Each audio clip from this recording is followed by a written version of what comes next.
Good morning and welcome to Church on the Net. Today we're going to look at one of my favorite topics to talk about, and that is the subject of love. God is love. Let me turn this down just a little bit. It's kind of loud. There we go. We're gonna reference Romans 12, 9 through 13. But it basically is talking about, focusing on the good things and loving each other and trying to outdo each other with doing good things. I want to take that a step further. Love is a choice. And we have the example with Christ. Because, you see, we don't treat him very nice. We don't. Even if we say we're devout followers, sin happens and we tend to fall away. But he loves us anyways because his grace covers us. Love is a choice.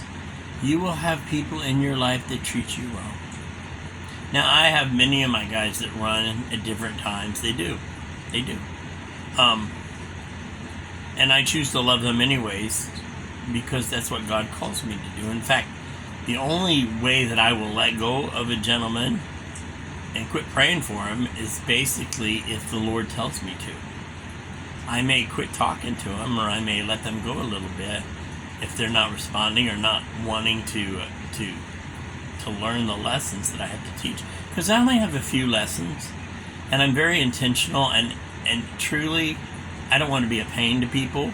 But if the Lord is telling me you need to press in, then I'm going to press in. And sometimes they don't like that. Sometimes they run away, and I get it. We're all human.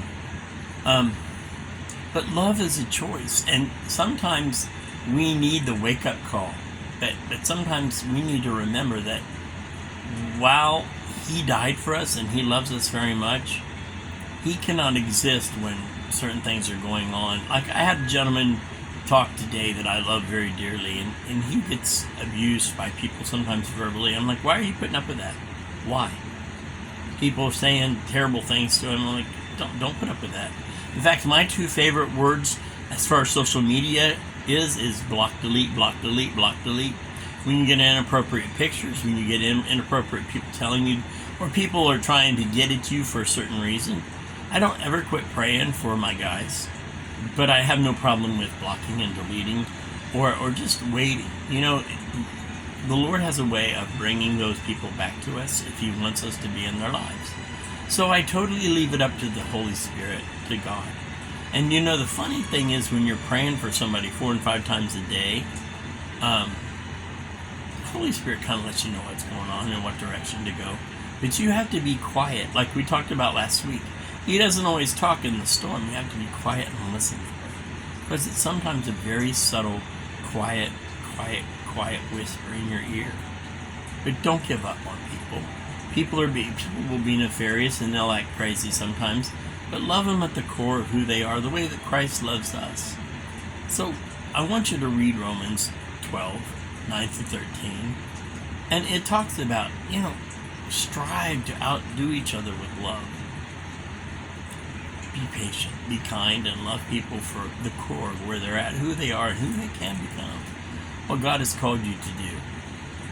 I hope you have a great day. Don't forget about supporting this ministry if you get things from it. All that is listed down below, and we can use it because since the pandemic has hit, we haven't done as well. But you know what? God takes care of the ministry. I just want you to be aware of it. Believe in our ministry. Please support us. I hope you have an amazing Sunday. God bless you all. And we will see you. The John Eldridge study has been changed to Wednesday nights starting